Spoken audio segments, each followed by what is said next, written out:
You have been working with your real estate agent for a while, and today you found a home that checks all your boxes. You are in love. You have all your ducks in a row for when you find the right home, and you're prepared and you're ready to go. You discuss the terms of your offer with your agent, who writes it up. You sign it, and then it's submitted to the listing agent. And now you're waiting for a response on your offer, and it seems like it's taking a lot longer than it should. You are on pins and needles as you anxiously await a response. Seems like this is taking forever. And then your agent calls and she utters those words you don't want to hear. The seller has called for highest and best.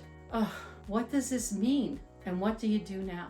My name is Rochelle Ward, and I am an established real estate agent here in the state of Connecticut since 2001. I have successfully navigated highest and best many times in my career, but especially over the last couple of years. In today's video, I'm going to discuss what highest and best means and provide you with a few ways that you can use to come out on top. Your real estate agent will ultimately guide you through this process, and some of the strategies that I'm going to discuss today may not be used in the area of the country that you're located in. What is highest and best? This happens when a seller receives multiple offers on their home. They will ask all interested parties to submit their highest and best offer by a certain deadline. This is a way for the seller to give everyone a fair chance to improve their offer rather than negotiating with each buyer individually. Once the deadline passes, there is no opportunity for you to change your offer.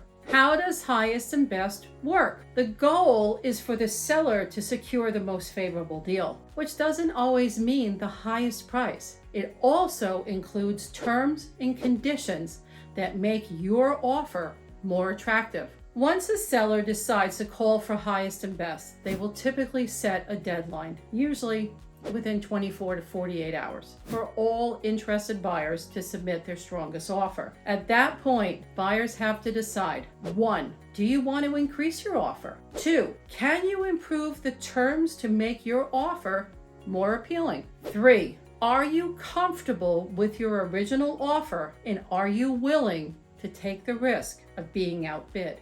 After the deadline, the seller will review all the offers and choose the one that best meets their needs. Keep in mind that the seller doesn't always counteroffer, and they may just simply accept one of the offers that was submitted. Strategies to make a strong highest and best offer. If you find yourself in a highest and best situation, here are some tips to strengthen your offer. Number 1, increase your offer price. If you can comfortably offer more, consider doing so, but be sure to stay within your budget. Number 2, consider an escalation clause. This allows you to automatically increase your bid amount up to a set limit if another buyer bids higher than the original offer you submitted. Number 3, waive or reduce contingencies. Fewer contingencies, such as inspection or appraisal waivers, make your offer more attractive,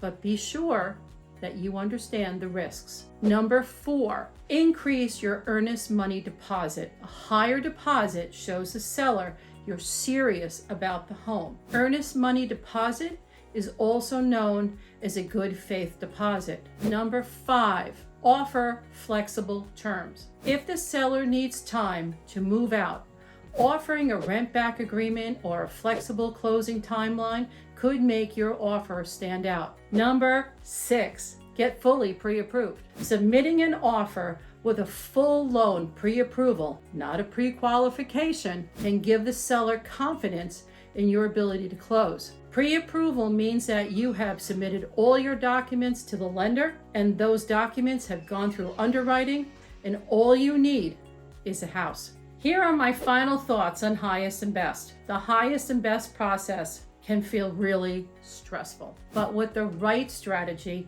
you can put yourself in a strong position to win the home that you really love. The key is to make the best offer that you're comfortable with, one that you will not regret whether you win or lose. I mentioned getting your ducks in the row at the beginning of this video. Watch the video that pops up at the end to find out what I was talking about. I hope you have found this information to be helpful. And if you have, please like my video, subscribe to my channel, and share with someone that you feel who needs this information. I'll see you soon. Have a great day.